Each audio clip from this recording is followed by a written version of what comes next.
Hello जी, राम राम। कैसे हो आप सब? आई होप आप बिल्कुल ठीक होंगे। मैं भी बिल्कुल ठीक हूँ।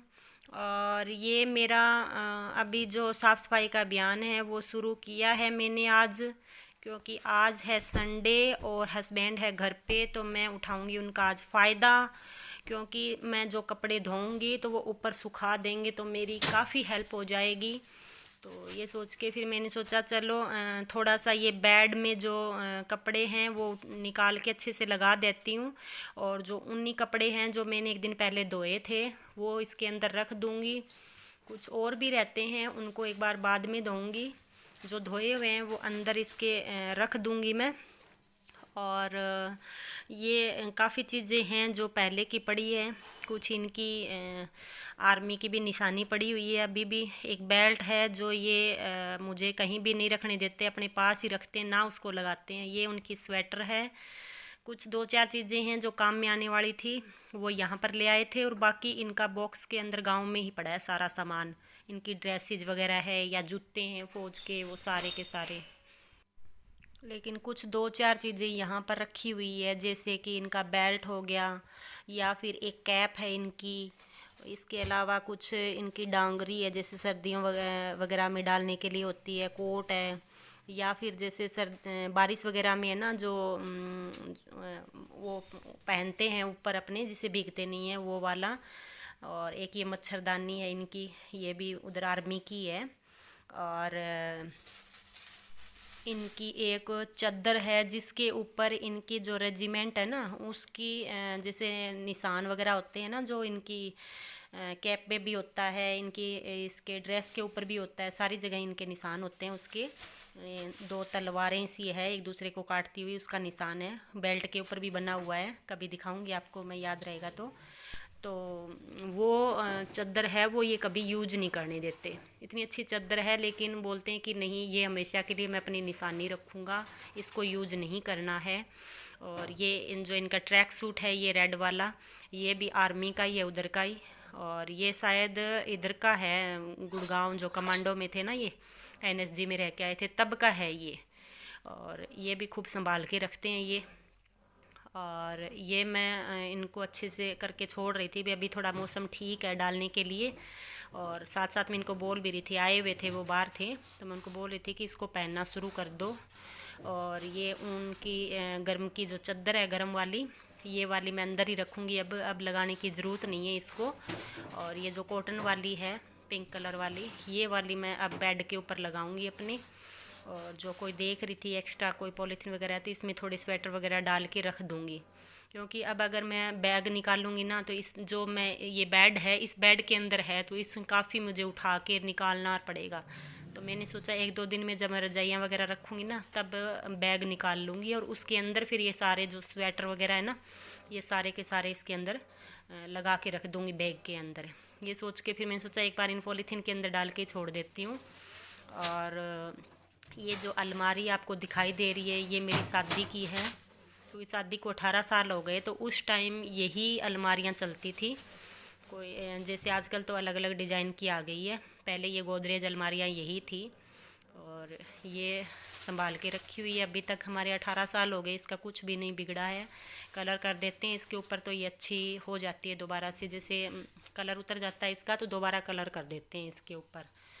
और मैंने आपको बताया था कि हमारे शादी आ गई है मेरे परिवार में ही, इधर ससुराल में ही, देवर और ननंद की। तो उसकी शादी के लिए हमने थोड़ी थोड़ी शॉपिंग करना भी शुरू कर दिया है। कल हम गए थे, काफ़ी लेट ही गए थे देखने के लिए कुछ कपड़े वगैरह कुछ। तो मौसम इतना ख़राब हो गया था कि वापस हमें जल्दी आना पड़ा। बहुत ज़्यादा मौसम ख़राब हो गया था, बारिश तो नहीं आई थी, बस बिजलियाँ कड़क रही थी और बिल्कुल ही बादल ऐसे हो रहे थे भी बारिश आएगी। ये सोच के फिर हमने सोचा चलो फिर कभी आएंगे। और वैसे भी हम 4:30 पौने 5 बजे के लगभग गए थे, तो अंधेरा हो गया था हमें वहीं पर। तो बस जूते ही ख़रीद के लाई थी मैं, और तो नहीं कुछ ख़रीद पाई थी। और वो मैं आपको दिखाऊंगी आगे जूते जो मैंने ख़रीदे थे। और ये जो तकिए हैं ये मैं ना जो तकिए ना इनके ऊपर है ना पुराने जो होते हैं ना कवर जो इनके तकियों के, वो मैं कभी निकाल के फेंकती नहीं हूँ। जैसे ये हो गया ना भी, अब ये तकिए कलर फेड हो गया है या ख़राब हो गए हैं, नहीं अच्छे लगते, तो मैं उनको उतारती नहीं हूँ, धो के वापस से लगा देती हूँ और उनके ऊपर और लगा देती हूँ। क्योंकि इससे क्या है कि जो अंदर जो तकिए ना वो वाइट कलर के हैं मेरे सारे के सारे अंदर से, तो वो फिर गंदे होते हैं अंदर तक उनके, जैसे सिर का तेल है या फिर कोई और है, तो वो अंदर से गंदे हो जाते हैं उस वजह से। तो मैं वो निकालती हूँ नहीं। मेरे एक तकिए के ऊपर चार चार कवर मिल जाएंगे, दो तीन तो पुराने मिलेंगे अंदर और एक ऊपर, जैसे चादर जो चादर है उसके सेट का साथ का ही, वो मैं ऊपर लगा के रखती हूँ। और आपने देखा भी होगा पीछे जो मेरे कितने सारे तकिए पड़े थे वो, तो उनमें से शायद दो तीन एक तकिए थे जो काम के थे, बाकी सारे ऐसे थे जो मतलब जिनकी चादर ख़राब हो गई है या वो तकिए ख़राब हुए हुए हैं, तो उनको मैंने रख रखा है कि जो अंदर वाले जो कवर है ना वो ज़्यादा फट जाते हैं ना, धोते हैं ना घिस घिस के, जैसे वो क्या होते हैं कॉटन के होते हैं, तो बार बार जब उनको धोते हैं तो वो फट जाते हैं वो, तो उनके ऊपर फिर मैं उनको निकाल दूंगी और उनके ऊपर फिर इनको लगा दूंगी। मैं कभी उन पुराने तकियों को फेंकती नहीं हूँ भी अब इनका सेट ख़राब हो गया या नहीं लगाना इनको, तो ऐसे करके मैं उनको छोड़ देती हूँ। और ये मैंने देखो आज नई चादर दूसरी लगा दी है, वो लगा दी है मैंने धोने के लिए उसको, आज उनको धोऊंगी मैं। और ये मेरा जो रूम है वो इधर का तो साफ़ सफाई हो गया है काफ़ी, मैंने और भी की थी यहाँ पे साफ़ सफाई जो मैंने आपको नहीं दिखाई थी, लेकिन रूम मैंने बिल्कुल अच्छे से कर दिया था। इसके बाद में ये जो दूसरा रूम है इसमें तो बुरा ही हाल हुआ पड़ा है, क्योंकि अभी तक रजाइयाँ वगैरह है वो रखी पड़ी है। बच्चे आए थे तो जैसे, या फिर कोई सर्दियों में गेस्ट आए थे, रजाइयाँ निकालते थे बार बार, तो इनसे नहीं रखा जाता, मैं तो जैसे रख देती थी वापस, और ये नहीं रख पाते थे, बोले फिर कोई आ जाएगा फिर निकालना, ऐसे करके जेंट्स को तो यही होता है। तो मैंने सोचा चलो बाद में इकट्ठा ही रख दूँ, तो आज मैं इनके ये कवर उतार रही थी कि धो दूँगी और फिर इसके बाद रजाइयाँ वगैरह है वो अंदर रखूँगी, तो कल करूँगी इनका इधर वाले रूम का, तो अभी तो पड़ा है। और ये जो कंबल वगैरह है वो ड्राई क्लीन करने के लिए मुझे देने हैं, तो देखते हैं कब देंगे, एक दिन देंगे। और ये मेरे कपड़े धुल गए थे तो मैंने निकाल के चेयर पे रख दिए थे और उन्होंने सुखा दिए थे ऊपर जाके। और मैं ये चादर वगैरह है ये और डाल दूँगी इसमें, जैसे कवर थे रजाइयों के वो धोऊँगी। आज पूरा दिन लगभग चलेगी मशीन, क्योंकि एक बार के कपड़े धुलने में ना 1.5 घंटे के लगभग ले लेती है, ये ऑटोमेटिक है ना, तो ये अपने हिसाब से पूरा काम करती है ना, पानी लेना, निचोड़ने, कपड़े को सुखाना, ये सारा काम करती है ये करके, तो 1.5 घंटे लगभग लग जाते हैं एक बार के धोने में। तो फिर बीच में थोड़ा रेस्ट भी दिलाती हूँ मैं इसको, मशीन को, कि कुछ मशीन मोटर वगैरह गर्म हो भी जाए तो ठंडी हो जाएगी वापस से। तो ये फिर मैं किचन में आ गई थी, दूसरे जो चक्कर है वो लगा डाल के उसके अंदर, और कपड़े मैंने भिगो दिए थे, तो साथ में कपड़े भीग जाएंगे, साथ में मशीन भी रेस्ट कर लेगी, फिर मैं उसको मशीन को दोबारा चलाऊंगी। और ये मैंने यहाँ पर बर्तन वगैरह किए थे, साफ़ सफाई की थी, खाना वगैरह हमारा हो गया था खाना। और इसके बाद फिर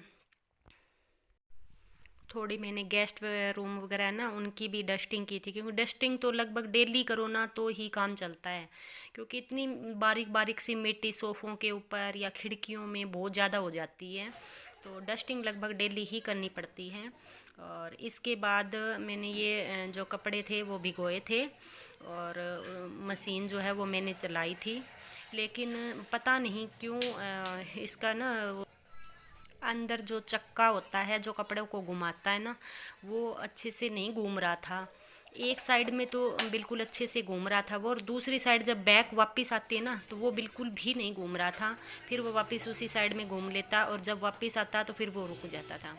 तो लगता है दिखाना पड़ेगा मैकेनिक को, दिखाएंगे इसको क्या दिक्कत हुई है क्या नहीं हुई है। और ये देखो मैं आपको दिखाती हूँ कि कैसे ये घूमते, ये देखो इस साइड में तो अच्छे से घूम रही थी और ये वापस से जैसे इधर आ रही है ना तो ये नहीं घूमी, देखो वापस उधर ही चली गई ये, वरना एक बार इधर चलती है एक बार इधर चलती है, ऐसे होता है, तो नहीं चल रही थी ये। और ये मैं आपको दिखा रही थी चॉपर नया लिया था हमने प्याज वगैरह को चॉप करने के लिए, तो देखते हैं कैसा रहेगा एक्सपीरियंस इसका, क्योंकि कभी यूज नहीं किया था, वैसे मिक्सी वगैरह में ही कर लेते थे, मिक्सी में जो ग्राइंडर है ना उसमें करते थे हम, और ये फर्स्ट टाइम लिया है, इसको देखेंगे कितने दिन चलेगा। ये लग तो काफ़ी मजबूत ही रहा था, देखते हैं फिर कैसा रहेगा। और ये जो कपड़े हैं वो मेरे धुल गए थे और इनको मैं अब निकाल रही थी। निकाल के फिर तीसरे चक्कर के जो कपड़े हैं वो और मैं इसके अंदर डाल के छोड़ दूँगी और फिर उनको मैं शाम को ही धोऊँगी, क्योंकि अब इतना धूप भी नहीं रहेगी जब तक वो 1-1.5 घंटे में धुलेंगे ना। तो मैंने सोचा शाम को धो के और ऊपर है ना अंदर सुखा दूँगी उनको, और कल जब धूप निकलेगी तो जाके ऊपर मैं सुखा के आ जाऊँगी। और मेरा ब्लॉग आपको कैसा लगा वो आप ज़रूर कमेंट करके बताना, और मुझे ये ज़रूर बताना कि मैंने जो शॉपिंग की है वो कैसी थी मेरी। आगे मैं दिखाऊंगी आपको। अभी जो ख़रीदा था, ये मैं ऊपर से कपड़े लाई थी, इनको समेट रही थी कि रख देती हूँ इनको, और इसके बाद मैं आपको अपनी शॉपिंग दिखाऊंगी कैसी थी, आप बताना। और जो मेरे इस ब्लॉग को देख रहे हैं, जो नए हैं वो सब्सक्राइब कर देना है, और जो पुराने हैं वो लाइक ज़रूर करना। चलिए मैं आपको अपनी जो छोटी सी शॉपिंग है वो दिखाती हूँ। और ये मैंने जो शूज़ लिए थे वो मैं आपको दिखा रही हूँ, बताना आप कैसे लगेंगे। वैसे तो मेरे को स्पोर्ट्स शूज़ बिल्कुल भी पसंद नहीं थे, लेकिन अभी ये मेरे पैर की वजह से ना मुझे स्पोर्ट्स शूज़ डालने पड़ते हैं, और कुछ भी नहीं डाल सकती मैं इनमें, ना जूती वगैरह डाल सकती, ना सैंडल वगैरह डाल सकती। अगर डाल भी लो तो वो कंफर्ट नहीं रहते। उन्होंने जो डॉक्टर थे, जो जहाँ से मैंने पैर लगवाया, उन्होंने यही बोला था कि आप स्पोर्ट्स शूज़ पहनना, उससे कंफर्टेबल भी रहेगा और पैर भी अच्छे से मूवमेंट करेगा आपका। तो इसलिए मुझे ये स्पोर्ट्स शूज़ जो है वो पहनने पड़ते हैं। चलो कोई बात नहीं, ओके जी, धन्यवाद। फिर मिलेंगे नेक्स्ट ब्लॉग।